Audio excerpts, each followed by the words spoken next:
Bienvenidos alumnos a su curso de Sistema Nervioso. Les habla el Dr. José Pérez, vuestro coordinador. En la última semana de nuestro curso vamos a ver dos temas interesantes que son uno acerca de la formación reticular y los trastornos de sensorio. Y el segundo, el tema final, va a tratar sobre lo que es el sistema límbico. Estos son los temas que vamos a tratar en esta entrega y empezaremos hablando acerca de las bases anatómicas de los estados de vigilia.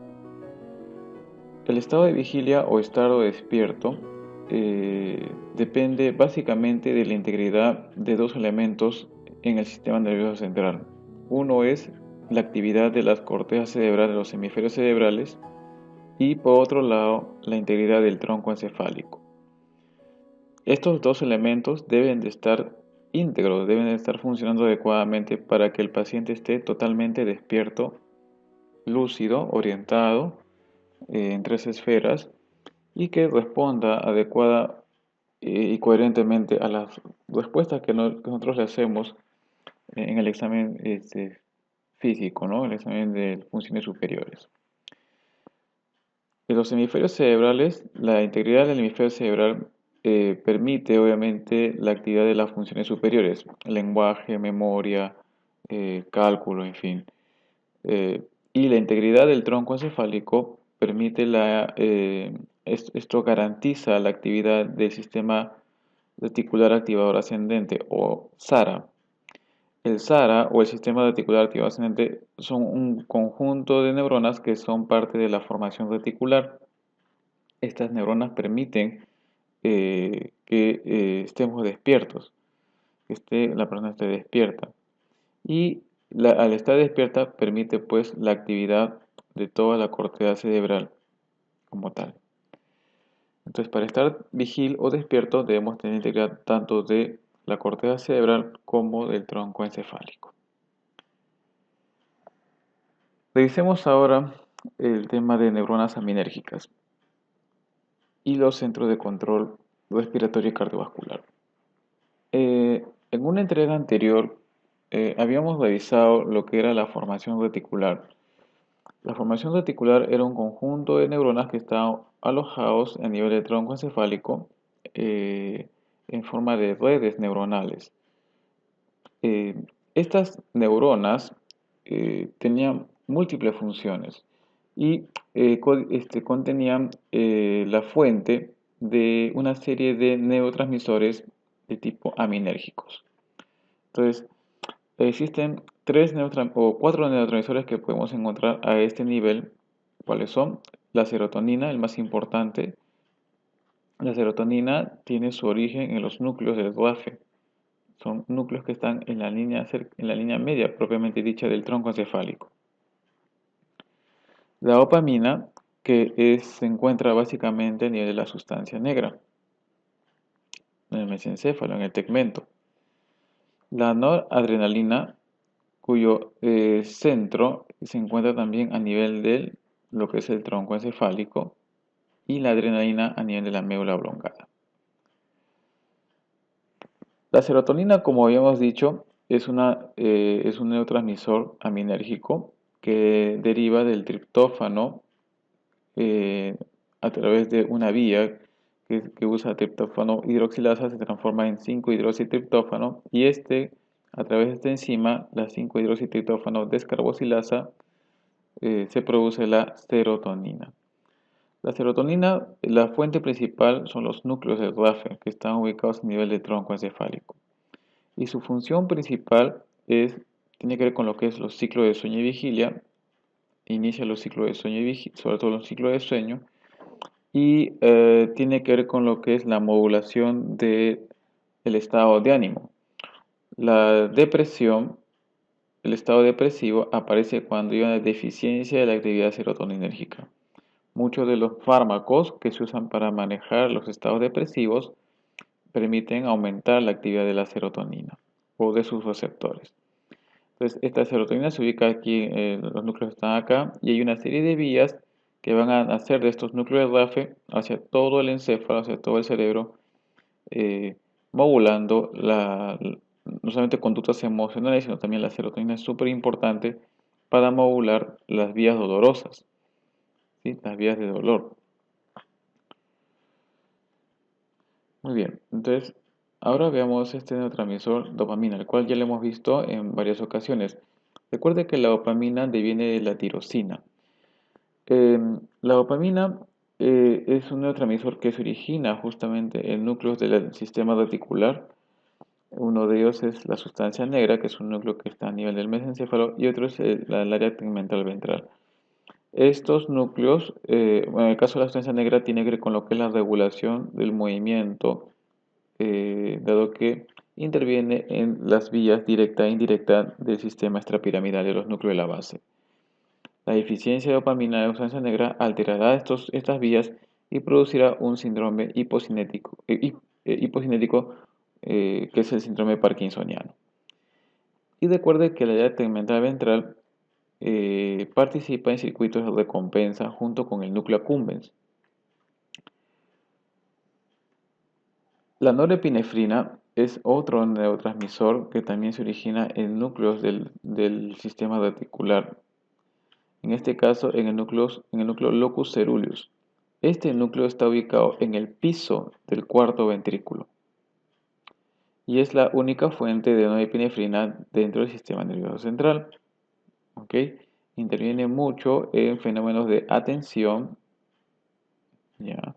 Y ciclo circadiano, aprendizaje, memoria, ansiedad, dolor y metabolismo cerebral.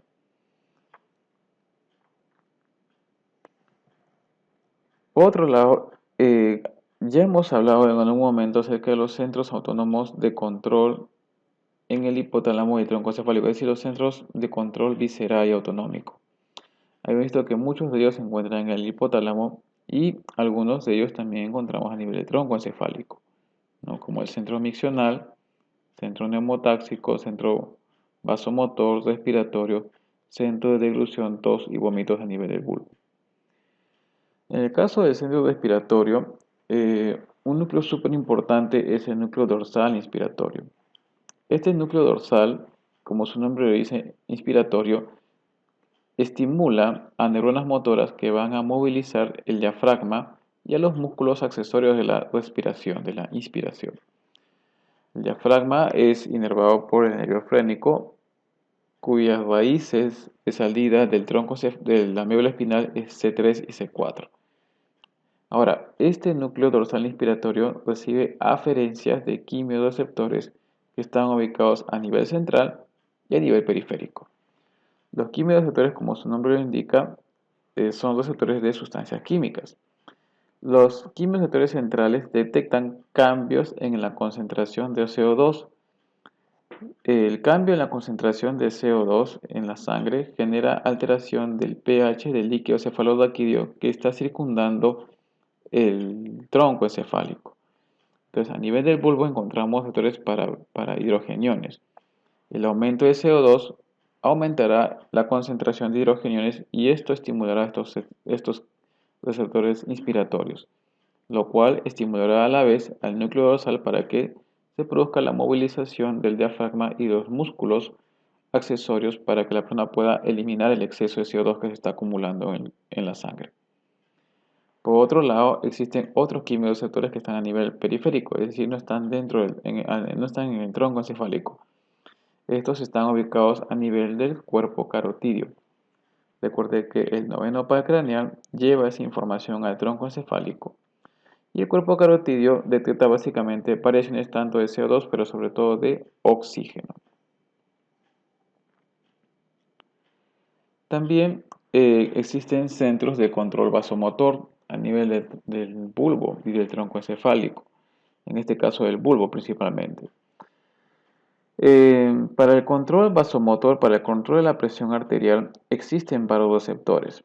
Estos pueden estar ubicados a nivel del seno carotidio, el cual va a llevar la información al bulbo a través del noveno par craneal, y a nivel del arco aórtico, que son llevados las aferencias a través del décimo par craneal.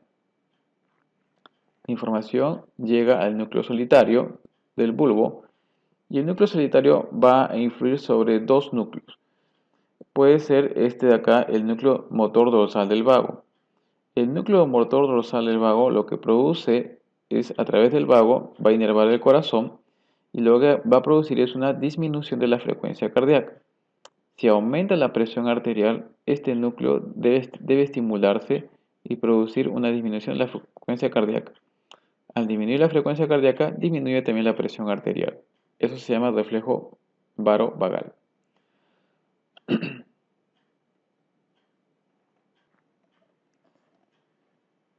Por otro lado, el control de la presión arterial también se puede dar a través de la modificación de la actividad de núcleos simpáticos a nivel del tronco encefálico. Si ustedes ven, existe acá un núcleo simpático que se llama el centro opresor de la sustancia reticular. Este núcleo simpático eh, va a controlar eferencias que están a nivel de la región torácica eh, y que van a llegar a los vasos sanguíneos. Estas eferencias lo que hacen es producir vasoconstricción.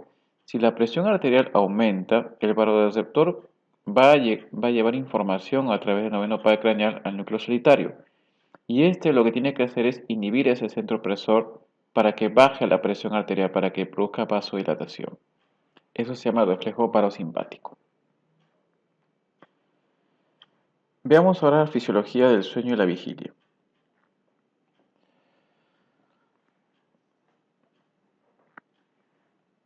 Muy bien, entonces ahora veamos los estados de vigilia y sueño. Eh, 2 tercios de nuestra vida nosotros pasamos despiertos y 1 tercio durmiendo. Esto es parte de lo que llamamos el ciclo circadiano. En el ciclo circadiano se respetan una serie de eh, funciones, ¿no es cierto?, durante el transcurso de las 24 horas. Entonces, 8 horas del día son para descansar, para dormir. En el estado de vigilia, nosotros lo que tenemos es una gran actividad cortical. Esta actividad cortical se puede observar a través del registro de la actividad cortical con el uso de un aparato que se llama electroencefalograma. El electroencefalograma es un aparato que contiene una serie de sensores que se colocan en la cabeza de la persona, en el cuero cabelludo, y van registrando la actividad cortical, la actividad eléctrica cortical. Algo así como una sumatoria de los potenciales de acción que se dan en las neuronas que están en la superficie del cerebro, en la corteza cerebral. Entonces ustedes ven que existen una serie de ondas que van apareciendo. Las ondas más rápidas que tenemos se llaman ondas beta. Estas ondas se ven cuando nosotros tenemos los ojos, cuando estamos con los ojos abiertos. Ni bien cerramos los ojos, aparecen las ondas alfa. Hay una especie de lentecimiento o sea, una disminución de la frecuencia de ondas.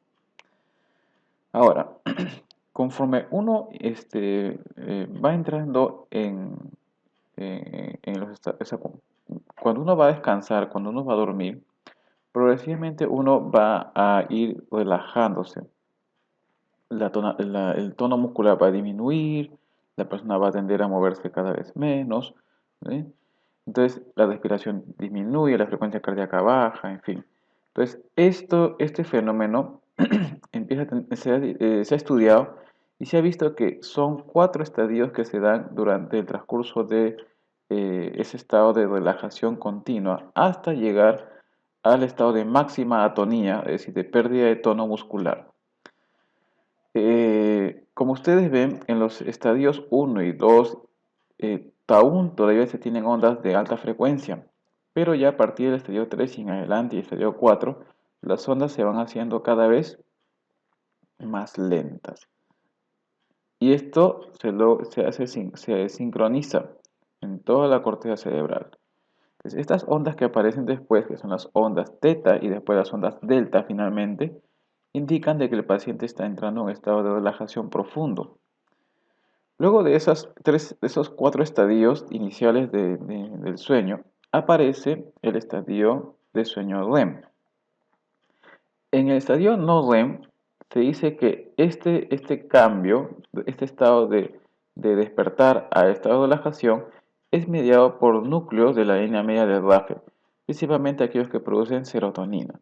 la serotonina es súper importante para iniciar e inducir el sueño. Mientras que el estadio REM, que es el siguiente estadio inmediato, el paciente tiene una gran actividad del locus coeruleus. El locus coeruleus, de acuerdo, parecía norepinefrina y se produce un estado de sueño paradójico. ¿Qué sucede acá? El paciente tiene una gran actividad cortical. Miren ustedes, estas ondas se parecen mucho a las de estar despierto. Son ondas más desincronizadas. Estos estadios REM aparecen cada 90 minutos de que aparezca. O sea, luego de que termina, esto más o menos eh, dura más o menos 90 minutos aproximadamente y cada 90 minutos va a aparecer este estadio REM. ¿Ok? En él aparece, como les decía, el paciente está totalmente relajado. Hay una disminución del tono muscular y lo particular es que existe un movimiento rápido de los ojos. Es decir, el paciente está totalmente relajado, pero los ojos se mueven rápidamente, ¿no? Por eso se llama REM. En inglés es Rapid Eye Movement, movimientos de los ojos rápidos. Puede haber cambios como alteración del control de la temperatura, miosis, erección, alteraciones en el control de la frecuencia cardíaca, presión arterial, frecuencia respiratoria, y es aquí en el estadio REM donde la persona ensueña, es decir, tiene los sueños, ¿no? Nosotros soñamos cuando estamos en el estadio REM. En esta gráfica lo que estamos viendo es lo que es la secuencia entre estadios de sueño REM y no REM. Ustedes ven acá, esta es la secuencia, esta es en horas, las horas de sueño, y este es los estadios. Estamos acá cuando estamos despiertos, vamos a entrar en sueño en estadio REM de tipo, perdón, no REM, es decir, el estadio inicial, el estadio 1, 2, 3, 4, y cuando pasamos del 4 pasamos luego al estadio REM. Luego, nuevamente volvemos al estadio 1, 2, 3, 4 y luego otra vez otro estadio REM. Y así, sucesivamente durante las horas que estamos durmiendo pasamos de los estadios 4 hasta el REM, 1, 2, 3, 4 REM y así sucesivamente, no REM a REM. Entonces, normalmente, como les decía, el sueño es parte del ritmo circadiano y el ritmo circadiano es controlado por el núcleo supraquiasmático del hipotálamo. Ese núcleo supraquiasmático, recuerdan ustedes que está influido por la luz solar, que era detectada por la retina. La retina, a través de la vía visual, contactaba con el núcleo supraquiasmático. Y este, a su vez, controlaba la secreción de melatonina en la glándula pineal. La melatonina era producida cuando no teníamos contacto con luz. Cuando no había contacto con luz, entonces cuando en las noches, por ejemplo, hay más secreción de melatonina. Y esa melatonina produce un estadio o sea, produce hipnosis, produce sueño. Conforme también vamos cambiando, como vamos creciendo, hay cambios en las características del sueño y de los estadios no REM y REM. En un recién nacido puede dormir entre 16 hasta 20 horas al día. Y el 50% de sueño es de tipo no REM y la otra 50% es de tipo REM. Conforme vamos creciendo, la cantidad de horas de sueño también va disminuyendo. ¿Sí? Eso es normal. En un adulto joven, 20 a 25% de su sueño, como ustedes ven acá, es estadios REM, ¿no? Comparado con un niño, o sea, cada vez tenemos menos estadios REM, ¿no? Un anciano tendrá todavía muchos menos patrones de REM. Entonces, se plantea que el sueño tiene diversas funciones. Recuerde que cuando uno está durmiendo se está produciendo gran cantidad de melatonina, pero sobre todo también de otra hormona importante para el crecimiento, que es la hormona del crecimiento, ¿no? Por eso es que en los niños se recomienda que tengan un buen patrón de sueño, que duerman bien, para asegurar el crecimiento y la talla adecuada. Durante el sueño reparamos nuestros tejidos y nos ayuda también a consolidar la memoria, a consolidar el aprendizaje y la memoria.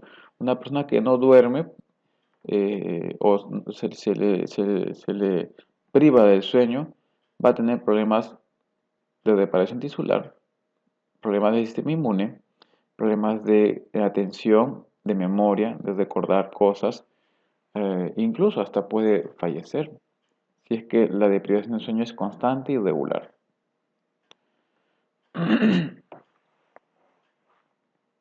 Muy bien, veamos ahora los trastornos de conciencia. Como les estaba diciendo al inicio, para estar despiertos requerimos la integridad completa de la corteza cerebral y del tronco encefálico. Dado que en el tronco encefálico encontramos el SARA, el sistema de reticular activado ascendente, que es parte de la formación reticular, y ese sistema lo que hace es permite la activación de la corteza cerebral. La corteza cerebral, al estar activada, puede, digamos, responder y permitir que la persona esté completamente despierta, esté vigila, esté atenta.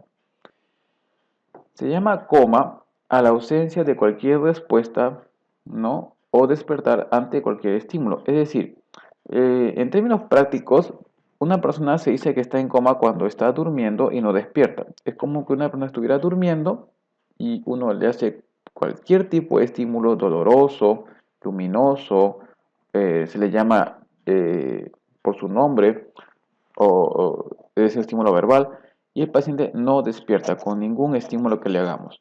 Entonces, si vemos que está durmiendo, y no despierta ningún estímulo, seguimos, este es un paciente que está en estado de coma.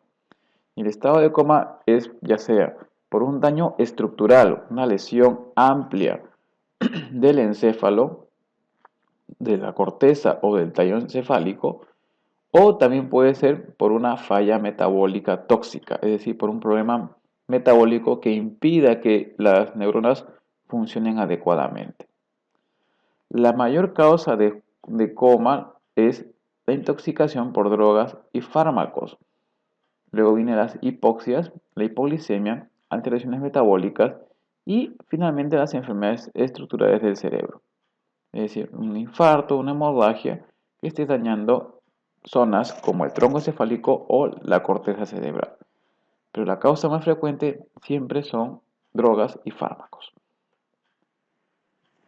El primer estadio, el primer trastorno de conciencia que vamos a ver es el estado vegetativo.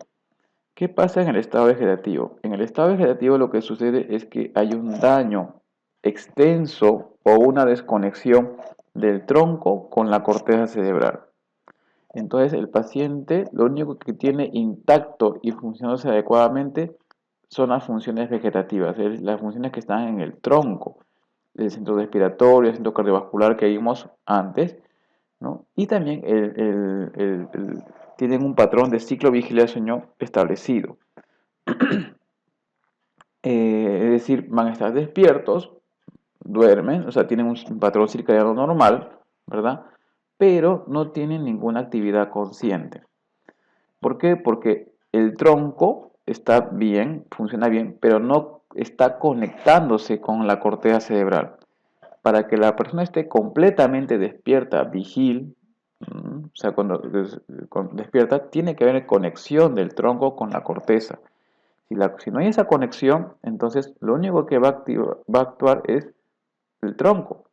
La corteza puede estar intacta, pero si no está conectada, el paciente no va a poder comunicarse, no va a poder comunicar lo que está almacenado en la corteza con el exterior, ¿verdad? Entonces, eso se llama estado vegetativo. Esto, como les decía, estas son lesiones extensas en los hemisferios cerebrales y puede ser persistente o permanente. Persistente es el estado vegetativo de un paciente que puede recuperarse. Normalmente, cuando es un traumatismo encefalocraniano, se espera hasta 12 meses para que se recupere. Pero si es un problema, por ejemplo, secundario a un problema metabólico o un paro cardíaco, es entre 1 a 3 meses. ¿Sí? Cuando pasa ese tiempo, se habla ya de estado vegetativo permanente. Si ha sido por un golpe, un traumatismo, y ya pasó más de 12 meses y el paciente sigue en estado vegetativo, se llama estado vegetativo permanente. Pero si fue por un problema metabólico, tiene que ser máximo hasta 3 meses, ¿no? O sea, de 3 meses para adelante ya se habla de estado vegetativo permanente. Este es un ejemplo de un paciente que tenía un problema en ambos hemisferios cerebrales. Vean la tomografía, son secuelas de un infarto en ambos hemisferios cerebrales con preservación del tronco. Entonces, este paciente tendrá, el tronco está íntegro, las funciones cardiorrespiratorias van a estar muy bien, no hay ningún problema, incluso puede tener este patrón circadiano, pero como hay lesión de la corteza cerebral, el paciente no va a tener ninguna función superior normal.